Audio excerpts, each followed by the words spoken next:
Good morning, everybody. It's February 17th. This is your February 17th Nacho, the Neuro-Affirming Conversation Hour for Outreach and Support. And welcome. I am your humble host, as always, Dr. Dutch, Dr. H, Doc, whatever you want to call me. And I'm here to talk to you today about the class, what you've been doing, what today is, which is Random Acts of Kindness Day, and everything in between. So let's get going. I'm just listening to this smooth jazz and realize I got to change this. Woo! All right. Let's get that going. Okay, there we go. A little bass in the background. Okay, so I wanted to make a couple announcements. If people want to see me live, now again, this first one is not on the peninsula that I'm currently on. It's on the other peninsula, but March 15th, when the college is ending spring break, I'll be at Lakeland, Florida at PolyCon, talking about micro accommodations. And if people are interested, I'll be traveling down on the 12th, 13th, and 14th. So if there is an opportunity to stop in your town, if you live anywhere along US 70, I-75, I-77, let me know. Hit me up. Send me a message, info@humanities101.org. And I'll be swinging through, so I might as well make it worth my while. And talk to a few more people, because I've got some friends in Nashville. I've got some friends in Charlotte and other places. So if you are interested, I'll be swinging your way. So might as well come and talk about things like the myths of autism, which will be a discussion at Grand Blanc, Genesee District Library, April 15th, 6 p.m. We'll be talking about all kinds of fun stuff. But again, that lecture will be also delivered in Dearborn, Michigan, the next day on the Henry Ford campus at noon in the Liberal Arts Building, April 16th. So if you are in the Metro Detroit region or the Metro Flint region or the Metro Orlando region, no reason not to catch me in the next month or so. Bare minimum, you walk away with some fidgets. So that's always fun. The Henry Ford one as well, I'll be bringing some food. I always like to feed people. Can't feed people at the Comic-Con, and the library doesn't want food in the library. So if you're interested, April 15th, April 16th, and March 15th as well. All information, any information, you can find it at humanities101.org.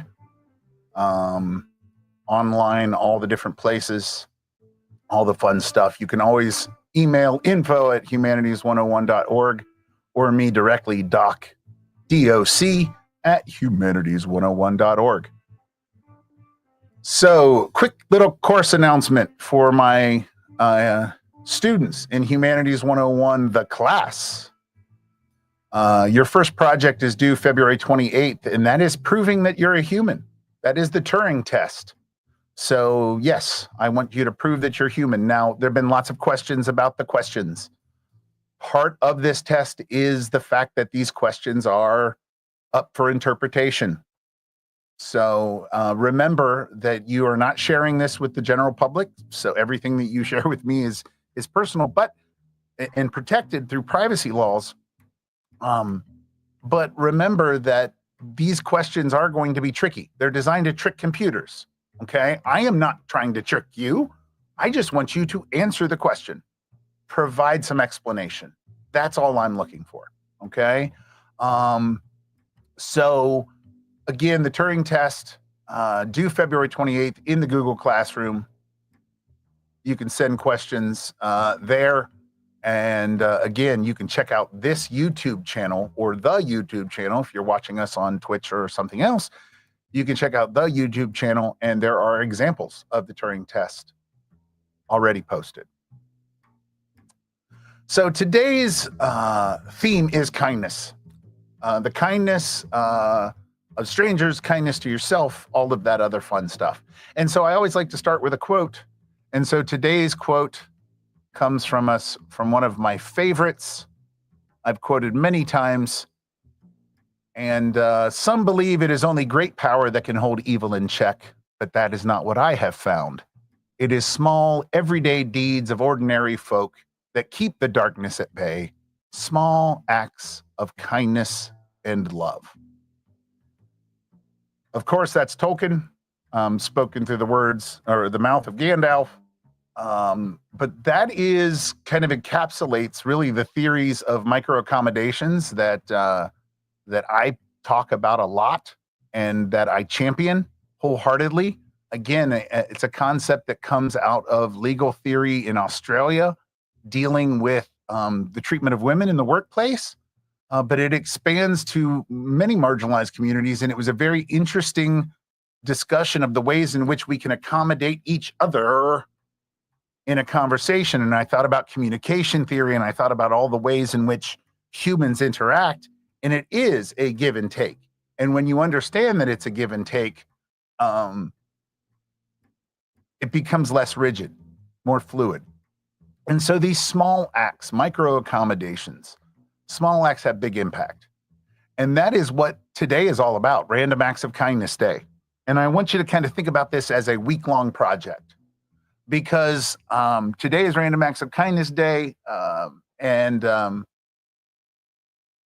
Today, at least, or going through this week, I want you to think about the small ways in which you can make the world better for yourself and others, because this is really what encapsulates everything that kind of drives what I do professionally, personally, intellectually, and always has. And so what I decided to do is kind of create a little list for you. And this is a neurodivergent friendly edition of the 50 random acts of kindness that you can do today or this week. And I've even divided them amongst different groups. So the first group that we're looking at is for friends and family, things that you can do for friends and family. So the first thing you can do is send a thoughtful text to a friend that you haven't spoke to in a while. And again, you can even let them know there's no pressure of an immediate response. I know that I haven't talked to you in a while, but I wanted to reach out to you today. It's Random Acts of Kindness Day, and I just wanted to say I was thinking about you. It's a perfect go-to. It's a perfect way to break the ice, right? You could also mail a postcard, a letter, or even a small gift. I ran around last week handing out emotional support chicken nuggets, these little plushies that you can buy on Amazon and in various places. And it made some people's days, but it made my day to do it, right? And so that was fun. You could offer to run a small errand for a friend or a neighbor, pick up a package, grab something from the store, right? I'm headed out. You need anything? Going to Taco Bell? You want some nachos? Send a song or a playlist to a friend and say, hey, I'm thinking of you. This song reminded me of you today, made me smile. Remember, 1996. Share a meme or a comic or an inside joke with someone who gets your humor. Send them a message. Let them know that you're thinking. Let a friend know that you're proud of them for something specific. Think about all of the things that you have seen. A lot of people are posting about New Year's resolutions that they've kept in through February, or something that they've done interesting for a loved one. That would be something that you could let them know, hey, I'm proud of you for that. Offer a friend or family member an alternative to a phone call.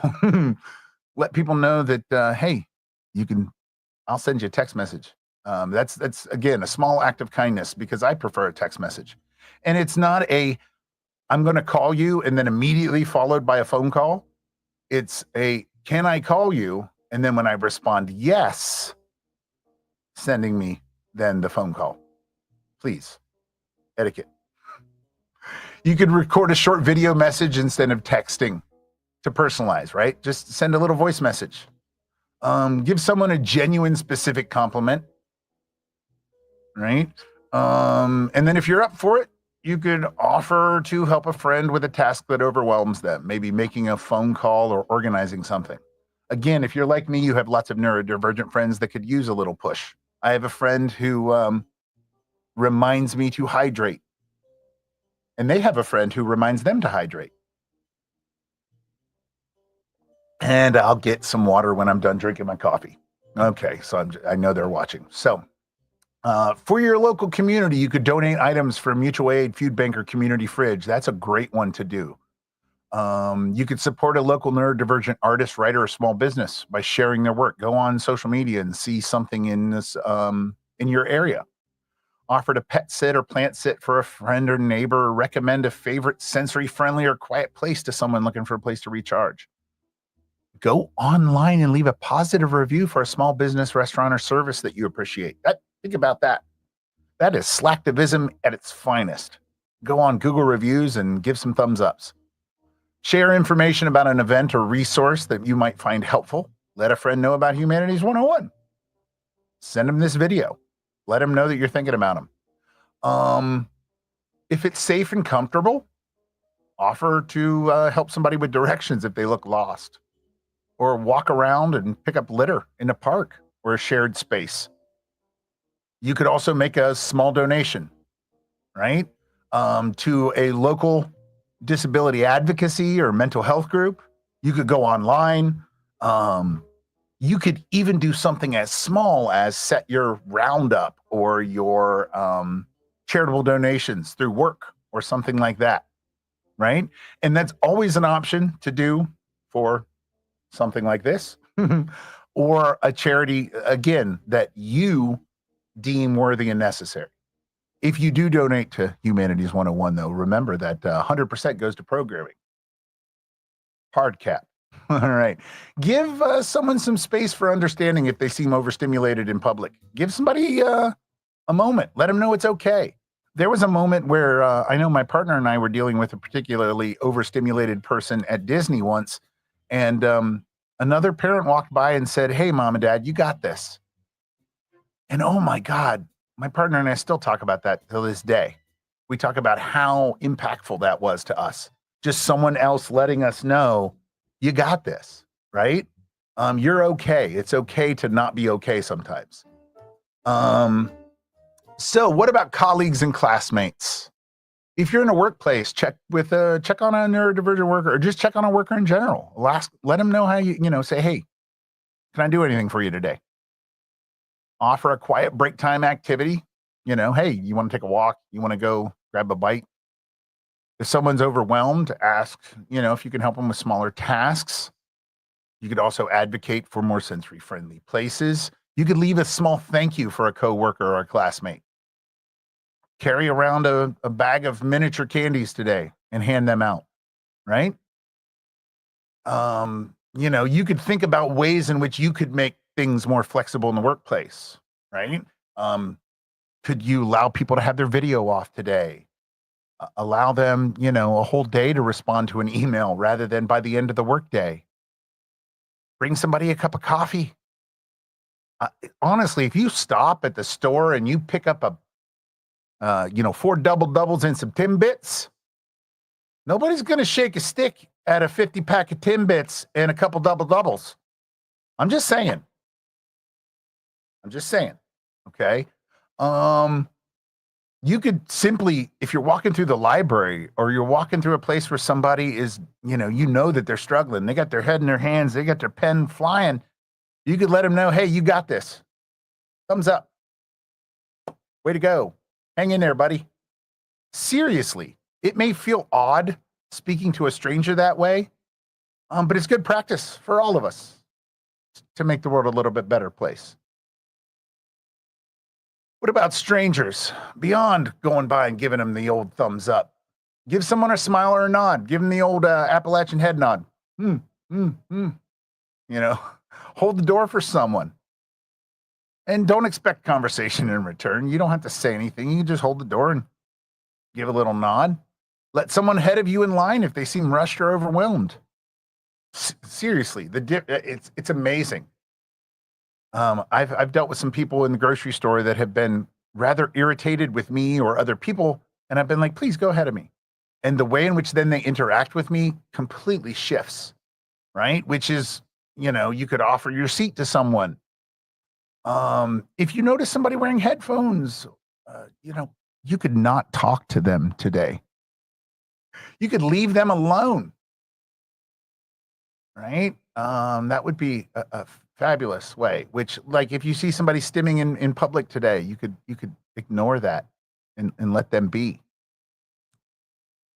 You could offer even to carry something for a stranger if you needed to. Now, I also want to point out that this doesn't just extend to the people around you, because one of the things that you might have a hard time doing in life is extending this kindness to yourself. And I'll be dead honest, this is probably the boss level type philosophy stuff that I have learned over 25 years of studying this, and I have yet to understand it. I have definitely, if I don't understand it, I'm way off of mastering it. But kindness to yourself. And so give yourself time for a break today. Allow yourself small joy, a favorite snack, a cozy blanket. Go online and get that new fidget toy. Make a list of things about yourself that you find good or that are strengths. Or allow yourself to say no to the things you don't want to do today, this week, this month. Tell that person that, again, you love, but you feel like obligated to attend their event. I'm sorry, but I can't come. You don't have to offer any other reason. Just, I'm sorry, but I'm unable to attend. All right. Let's see. So if you struggle with self-kindness, imagine how you'd comfort a friend in your situation. And this is one of the things that I wrote down, because this is something that my therapist says all the time. When she hears me talking about myself in certain ways, and she'll say, what advice would you give your partner, your daughter, your whatever, your best friend? And I say, oh, well, I would tell them da-da-da. And she says, well, turn that around on yourself, silly. Right? And so really, talk to yourself the way that you would your most trusted compatriot. And so write it to them. Dear Joe, this is what I think you should do. And then read it. Change Joe, Control F. Find Joe, Control F. Find, and then replace all with me, your name. Not my name, your name. And so if you're also having trouble, allow yourself a little joy in your special interest, your guilty pleasure, without interruption and without guilt. If you want to binge watch Peaky Blinders today, because it's Random Acts of Kindness Day, allow yourself to do that. Because kindness starts at home. And set boundaries to support your well-being. So even if it feels comfortable today, use today to say, you know what? It's Random Acts of Kindness Day. I'm going to set this boundary, and I'm going to say, at least today, I'm going to hold it. Because if you hold it today, it becomes easier tomorrow to hold it, because you can just do it one day at a time. And like I said, this is one of the things that I have yet to understand. I definitely have yet to master, but I'm constantly practicing. I don't have to be better than anyone other than who I was yesterday. And try today to do the same good things and correct the bad things. And ultimately, and lastly, but most importantly, remember to grant yourself kindness. Give yourself kindness this week, and remember that you're totally worth it. Right? Just like the old commercials with the soaps and stuff. Allow yourself. And so as I continue, I just wanted to talk about some other ways, right? And so kindness isn't really about just grand gestures or public acts of generosity, right? So it's not just about doing things with strangers. It's also about small intentional ways that you show yourself. and others in everyday life that you care, whether it's sending a thoughtful text or creating one of these sensory friendly environments, right? It's about shaping a compassionate world, really, and honoring everyone's unique needs and finding restorative spaces that nurture yours and others' well-beings. And so one of the most powerful ways that you can cultivate kindness, if you have a hard time doing it now, and I know that it seems a very hard time to cultivate kindness. One, I remind myself what Fred Hampton said is when they come at you with one thing, you come at them with the opposite. So if they're coming at with hate, we go at it with love. But with cultivating kindness, creative expression, especially writing. And I know that I'm biased, but writing can be a safe and affirming space to process emotions, explore identities, and reconnect with your inner world. And for many of us in the neurodivergent world, storytelling, poetry, and journaling becomes world building, right? And it becomes a kind of favorite pastime. So over the past couple decades, research has illuminated that the profound impact of expressive writing has on both emotional and physical well-being. So in 1986, there was a study by Pennebaker and Beal, and it introduced the expressive writing paradigm, where participants wrote about their deepest thoughts and feelings for traumatic and stressful events for 15 to 20 minutes over several sessions. Findings later revealed that those who engaged in this form of writing experienced significant improvements in both physical and psychological health compared to those who wrote about neutral topics. So if you actually kind of steered into the skid. So subsequent studies have reinforced these results, demonstrating benefits as enhanced immune function, reduced blood pressure, improved mood, decreased symptoms of depression. The act of writing allows individuals to process and make sense of traumatic experiences, leading to better emotional regulation and cognitive processing. Moreover, the use of cognitive words, terms that reflect insight and causality in writing has been associated with meaning making and post-traumatic growth. And this is important. I am a big fan of Viktor Frankl and the idea of the logotherapy, the idea that our main purpose is not to seek power or to seek pleasure, but to seek meaning. I am from that school, and I will unabashedly tell you that that's my bias.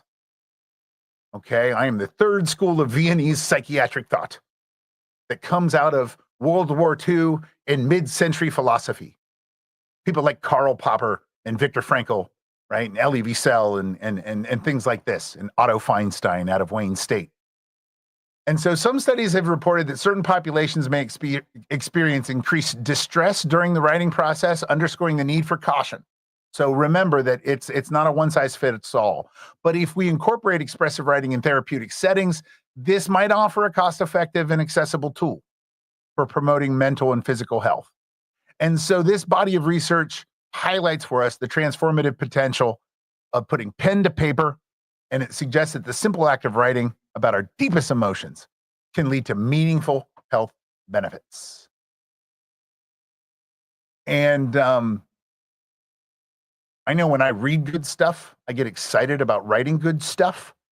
And one of the good things, the new things that I wanted to talk about that I read yesterday was this book, Slavoj Zizek's Against Progress. And it's a collection of essays. And it was really two essays that really kind of struck me. The first one, the kind of big one, the Against Progress, it kind of looked at challenging the narrative theory of history and looking at this kind of belief of an uninterrupted march towards improvement. It argued instead that progress often masks deep systemic crises. And what Zizek does is he critiques the liberal assumption that technological advancements and sociological reforms inherently lead to a better world. And he really emphasizes how ideological structures keep oppressive systems intact, even as they superficially evolve. So they seem like they're getting better, but they really keep the man in place, for lack of a better term. And so for Zizek, true transformation requires ruptures, postmodern kind of deconstruction, or even post-human deconstruction. Moments of radical rethinking rather than gradual incremental change that maintains the status quo. So he's, kind of some big shaking But his argument forces us to ask, is what we call progress actually liberating, or does it merely give us new ways to tolerate the same injustices? And it's a really interesting question. And so I kind of struggled with that this weekend. And I thought about the ways in which this equates to productivity and efficiency and normative ways of thinking and sidelining people like us in the neurodivergent world that think differently. Autistic and neurodivergent people often are frequently told that we have to overcome our differences or adapt to dominant social expectations rather than having the world change to accommodate diverse ways of being. So in this sense, this critique, right, mirrors the struggles that neurodivergent individuals face in a society that prioritizes assimilation over inclusion. But if we think about, even we talking about expressive writing, there are alternative frameworks for imagining progress. Rather than conforming to predefined societal ideas, storytelling and self-expression create spaces where neurodivergent voices can shape new narratives, challenge rigid structures, and redefine what a meaningful and fulfilling life looks like. So when I read this, it challenges me to write, and it makes me think about the ways in which I want to voice, right, my interaction and my reaction to the world. And there was another essay in here called Progress and Its Vicissitudes. And it examined kind of the contradictions of progress, and it looked at the ways in which kind of history always tells us we're going to have a better future. And it kind of confronts that, and it critiques the way that kind of optimism works. And he tells us that we really kind of need to abandon that, and not in a kind of nihilist, let's throw it all out the window and nothing means anything way, but one that rebuilds and restructures kind of something better, because we know that what is doesn't work. And so this is always my thing as a student and now as a teacher with the postmodern kind of understanding, was always, when you deconstruct, what do you put in its place? And I got a lot of people who would answer me, I don't know. And so this text, or these 13 essays, offer more questions than they do really answers. But I think they put you on the right trajectory towards the right questions. Because I think that sometimes we focus more on what we'd hoped would be and what we want the world to be, or what the world was when we were, rather than what is in the present. And so I know I always preach, kind of being here now, going back to Ram Dass, if you know that old book. But mindfulness, presence, patience, the idea of patience, focusing on behavior as communication, and just being present, the PB&J, right? The idea that, and I'll throw it up here if I've got it. No, I don't. The idea that, again, small things like a peanut butter and jelly sandwich can offer so much to someone in need. So as we go forward, random acts of kindness. And I know that students are waiting for their project. What do I post in the chat this week? And I wanted to do it in the middle, but I decided to do it at the end here to see who's still sticking around. Because this week, I want you to post, what was the random act of kindness that you did? So it's not just a participation, i.e. post into the social media. What was the random act of kindness that you performed this week? All 220 of you. But, and I know that some of you are not watching, but I want you to do. I want you to do this week. I want you to go out and I want you to do at least one thing. Now, physically, do you have to go out? No. I talked about posting a Google review. We live, You are students in a world of small businesses. Metro Detroit is a world of small businesses. Find one that you frequent. Go online, post a nice review. Go in there, take them a Valentine, take them a little thank you card. It's one of the things that I do often during the holidays is I'll have 5 or 6 random Valentines or Easter presents or whatever cultural holidays being celebrated in the area and just hand it out to random people.